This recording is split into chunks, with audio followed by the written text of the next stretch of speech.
Bismillahirrahmanirrahim. Assalamualaikum warahmatullahi wabarakatuh. Bismillah, alhamdulillah, wassalatu wassalamu ala rasulillah. La hawla wa la quwata illa billah. Alhamdulillah, pada kesempatan hari ini kita dapat berjumpa lagi untuk mengikuti pelajaran Quran Hadis pada semester genap. Sebelumnya, semoga kabar baik, sehat walafiat atas kita semua.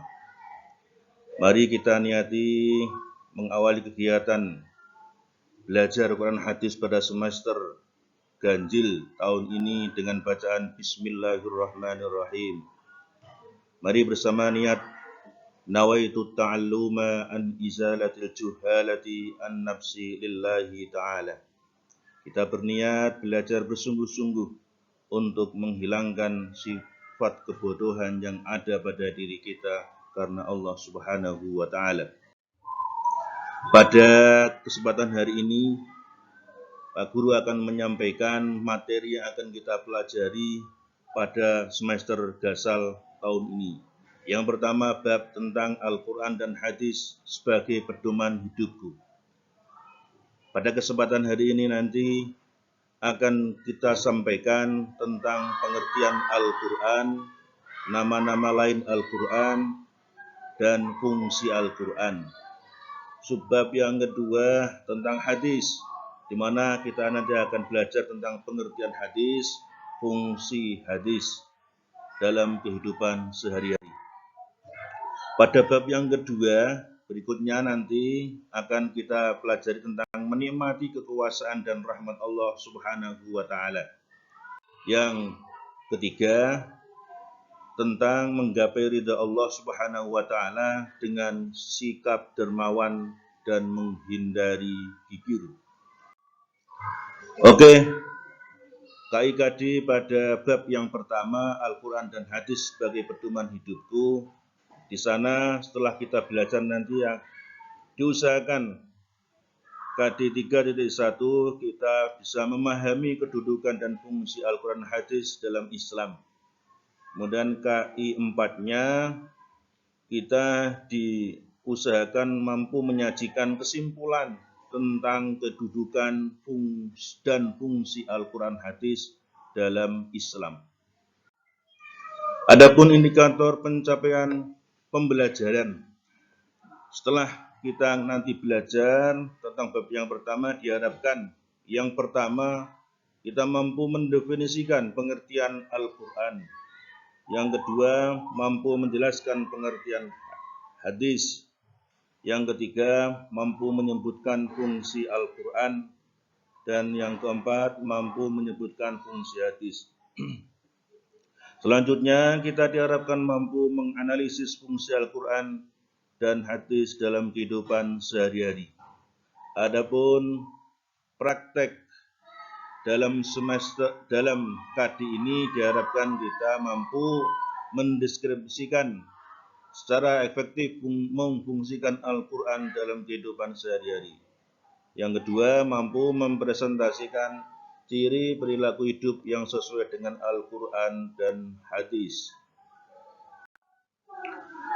Baik, anak-anakku sekalian yang dirahmati oleh Allah, untuk yang pertama tentang Al-Quran. Yang pertama, pengertian Al-Quran secara bahasa dan istilah. Tentunya dalam setiap kita mengkaji suatu judul, pasti nanti di sana kita akan diminta untuk mengetahui apa itu pengertian.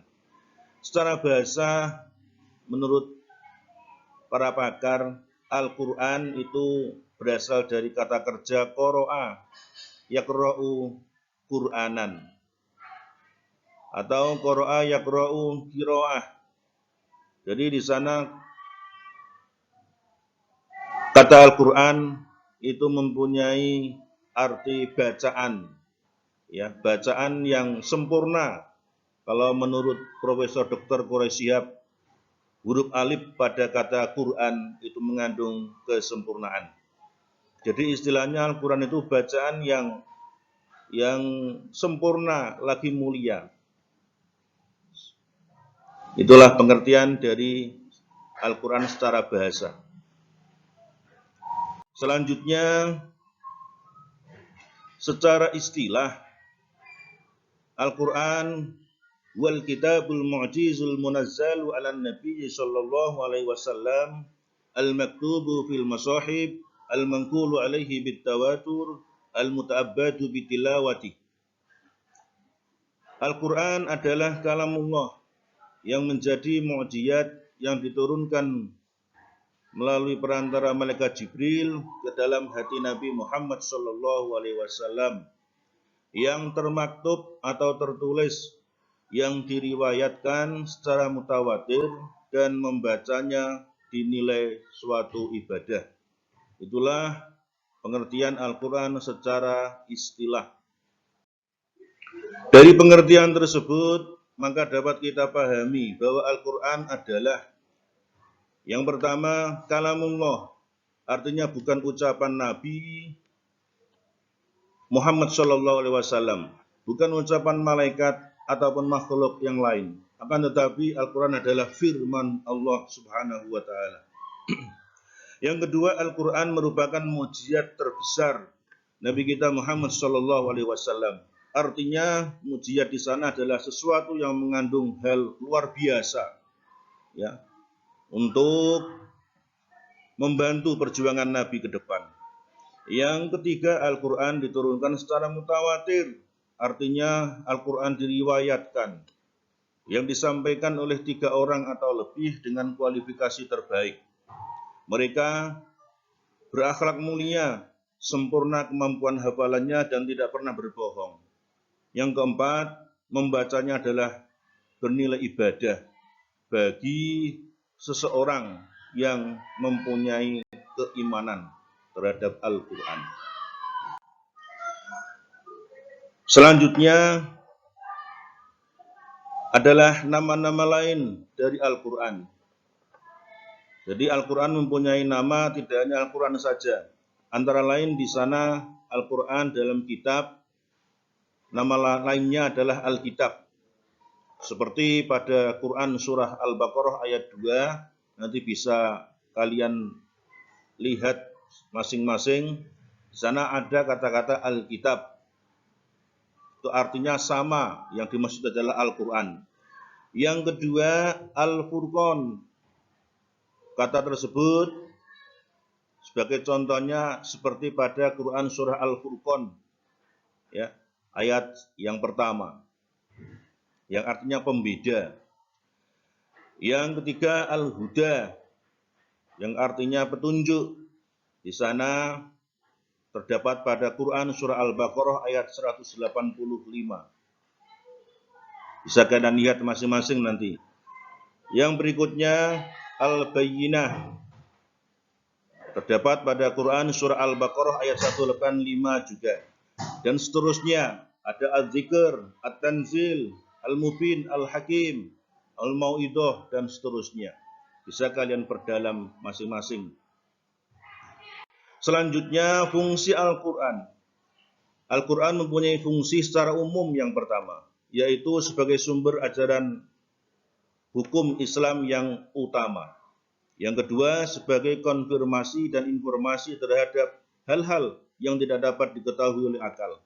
Yang ketiga, sebagai petunjuk hidup manusia ke jalan yang lurus tentang berbagai hal. Yang keempat, sebagai pengontrol dan pengoreksi ajaran masa lalu yang ada dalam kitab Injil, Taurat, dan Zabur. Selanjutnya, Al-Quran memiliki 3 posisi sebagai petunjuk. Yang pertama, petunjuk bagi manusia secara umum, baik itu beriman ataupun tidak beriman. Yang kedua, khusus petunjuk bagi orang-orang yang bertakwa. Yang ketiga, Al-Quran itu mempunyai posisi sebagai petunjuk bagi orang-orang yang beriman. Ada tingkatan masing-masing.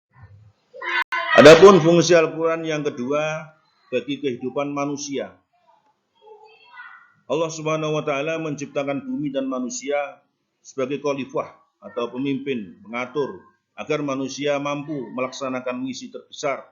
Misi tersebut dengan baik maka Allah Subhanahu wa taala menurunkan Al-Qur'an sebagai panduan atau pedoman. Selanjutnya, maksud dan fungsi diturunkan Al-Qur'an itu sebagaimana pada Quran surah Al-Maidah, yaitu untuk memimpin manusia ke dalam jalan keselamatan dan kebahagiaan. Kemudian pada surat Ahdin ayat 4 sampai 6 itu untuk memelihara dan mempertahankan martabat kemanusiaan.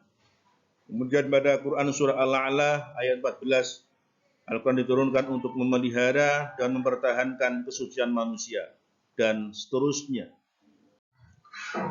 Adapun manfaat diturunkannya Al-Quran antara lain yaitu sebagai petunjuk yang mampu mengarahkan umat manusia ke jalan yang diridhoi Allah Subhanahu wa taala, sehingga akan tercipta kebahagiaan dan keselamatan baik dunia dan di akhirat nanti. Bicara tentang Al-Quran, maka Allah Subhanahu wa taala pernah menantang, membuat sandiwara pada siapapun bahwasanya Al-Quran itu tidak ada karya yang bisa menandingi kesempurnaannya. Dalam Al-Quran surah Al-Isra ayat 88, Allah Subhanahu wa taala berfirman, "Qul la in istama'atil insu wal jinnu ala ayyatu bimithli hadzal Qur'an la ya'tuna bimithlihi walau kana ba'duhum li ba'din dhahira." Yang artinya kurang lebih demikian, katakanlah hai Muhammad, sesungguhnya jika manusia dan jin berkumpul untuk membuat yang serupa dengan Al-Quran, niscaya mereka tidak akan dapat membuat yang serupa dengan dia, sekalipun sebagian mereka menjadi pembantu bagi sebagian yang lain. Itu penjelasan singkat tentang Al-Quran. Yang kedua adalah tentang hadis. Al-Quran, hadis. Sekarang yang kedua adalah hadis. Pengertian hadis secara bahasa, hadis artinya baru, tidak lama, ucapan, pembicaraan, dan cerita.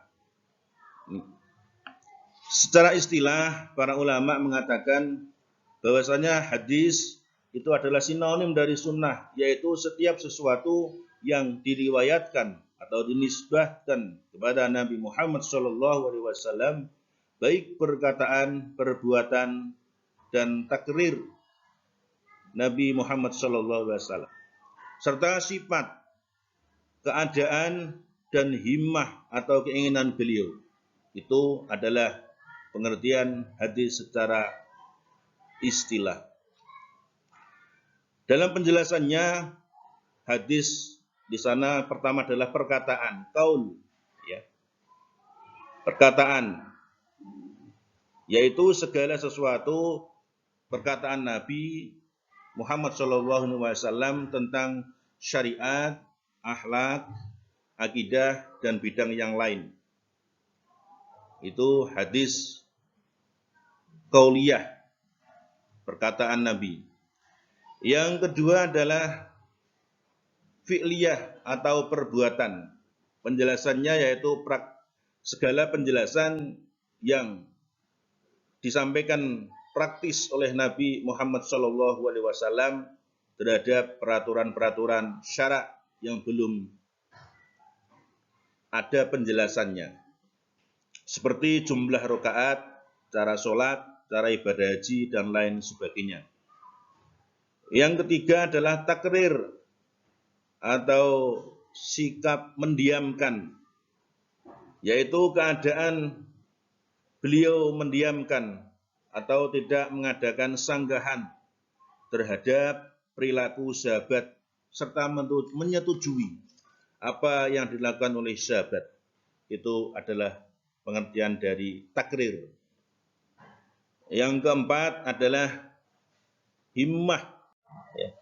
Himmah, sifat, keadaan, dan himmah. Himmah adalah keinginan Nabi kita Muhammad SAW. Jadi selain 3 hadis qauliyah, fi'liyah, dan takririyah tadi, yang keempatnya di sini juga termasuk komponen hadis, yaitu yang pertama sifat-sifat jasmani atau moral atau akhlak Nabi Muhammad SAW yang digambarkan oleh para sahabat. Yang kedua, ya, silsilah atau nasab Nabi Muhammad SAW. Sana ada tahun kelahiran beliau yang ditetapkan oleh para sejarawan. Yang ketiga adalah himmah atau keinginan Nabi untuk melaksanakan sesuatu hal, seperti keinginan beliau untuk berpuasa setiap pada tanggal 9 Muharram. Karena pada tanggal 10 itu biasanya puasa yang dilakukan oleh para Yahudi. Ya, maka Nabi mengatakan pada sahabatnya, insya Allah tahun depan kita akan berpuasa pada tanggal 9 Muharram. Adapun yang kedua, fungsi hadis terhadap Al-Quran. Hadis adalah hukum yang kedua setelah Al-Quran. Maka fungsi hadisnya di sana adalah bersifat mengukuhkan hukum yang sudah ada dalam Al-Quran. Yang kedua, memerinci ayat Al-Quran yang mujmal atau global. Yang ketiga, menetapkan hukum yang belum terdapat dalam Al-Quran. Dan yang keempat, membatasi keumuman ayat Al-Quran. Fungsi Al-Quran dan hadis dalam Islam secara keseluruhan, yang pertama adalah Al-Quran merupakan kitab suci yang terakhir dan sebagai penyempurna kitab terdahulu. Yang kedua, sebagai sumber hukum pertama dan utama dalam Islam. Yang ketiga, hadis ya merupakan sumber hukum kedua ajaran Islam setelah Al-Quran. Dan yang keempat, hadis merupakan rujukan umat Islam dalam memahami syariat.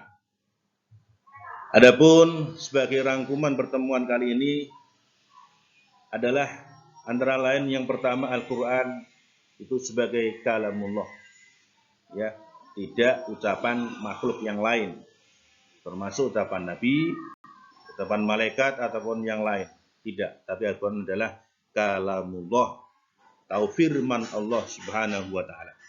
Yang kedua, hadis atau sunnah adalah setiap sesuatu yang diriwayatkan dari Nabi Muhammad SAW. Ya, baik perkataan, perbuatan, takrir, ya, sifat, himmah, keadaan Nabi tadi. Yang berikutnya, fungsi Al-Quran bagi manusia sesuai arti dan dari nama-nama Al-Quran itu sendiri. Ya, tadi diambil dari macam-macam Al-Quran, nama-namanya artinya itu sebagai fungsi Al-Quran. Yang keempat, fungsi hadis. Bisa kalian lihat nanti tadi pada keterangan yang Pak Guru saya sampaikan tadi, ya, antara lain sebagai penjelas pelengkap terhadap Al-Quran yang belum ada keterangan secara pasti. Maka Nabi sana memberi penjelasan secara gamblang. Yang kelima, Al-Quran adalah sumber hukum yang pertama, kemudian baru hadis. Terima kasih. Demikian secara singkat pelajaran bab yang pertama pada pelajaran Quran hadis kelas 7. Terima kasih atas perhatian dan keseriusan belajar anak-anak. Semoga kalian mendapatkan ilmu yang bermanfaat dan barokah di dunia dan akhirat. Amin, amin, amin, ya Rabbal Alamin. Kurang lebihnya dari Pak Guru, mohon maaf jika ada kekhilafan, kesalahan. Semoga Allah Subhanahu wa Ta'ala menyempurnakannya dengan segala kekuasaannya. Ihdinas siratal mustaqim wal afa minkum. Assalamualaikum warahmatullahi wabarakatuh.